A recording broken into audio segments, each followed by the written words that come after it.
Airbnb's decision to ban indoor cameras from all of its rental properties is being met with praise from travelers who have long complained about being recorded, but there are questions around whether the move goes far enough. Joining me is cybersecurity expert Claudiu Popa. Claudiu, thank you.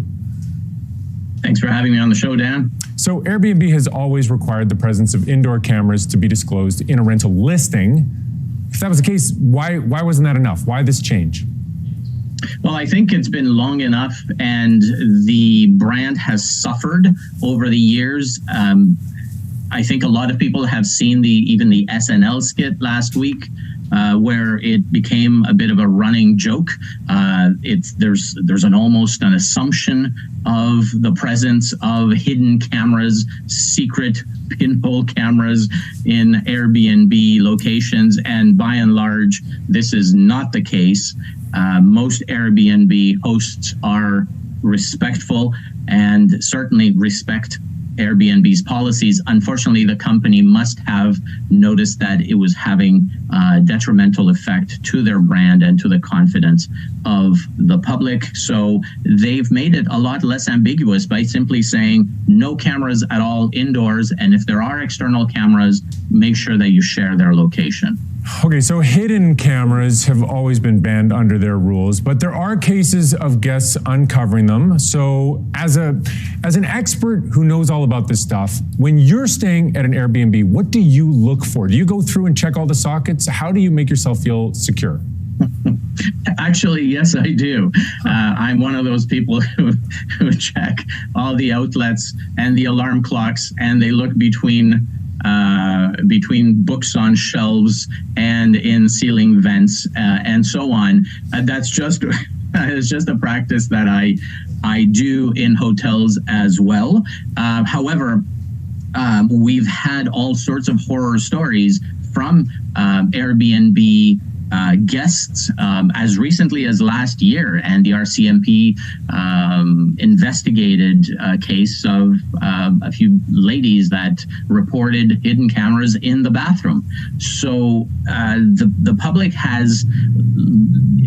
always has this a bit of uncertainty, and over the years that uncertainty has grown along with those sketchy reports. So I think the company took the right step in removing the policy of even allowing cameras on or in shared spaces inside these homes and rental properties. Okay, so this ban is going to take effect April 30th.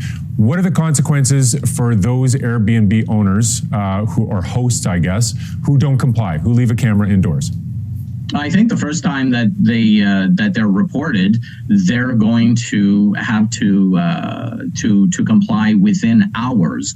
I believe I saw somewhere in the policy that they literally will be banned from the site if they fail to comply, and of course that's in addition to the legal recourse that renters will have to effectively have that looming threat of a lawsuit on top of the entire situation with the embarrassment and the lack of trust and the loss of public confidence. So that can severely undermine the profit potential of any location.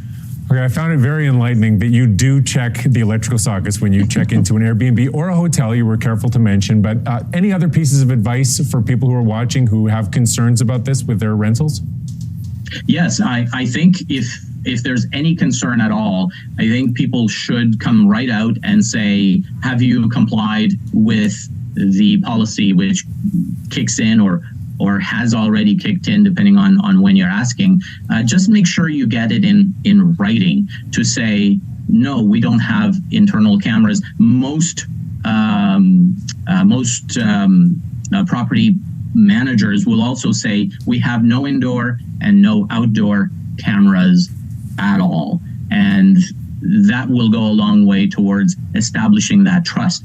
As for property owners, my tip is, and this is the strongest tip I have, is to use, to secure those cameras, because they're all connected to the internet. Make sure you secure them with really long passwords, and if possible, with multi-factor authentication. You certainly don't want people peering into your properties who are unauthorized and who can, in fact, use it as leverage and for extortion.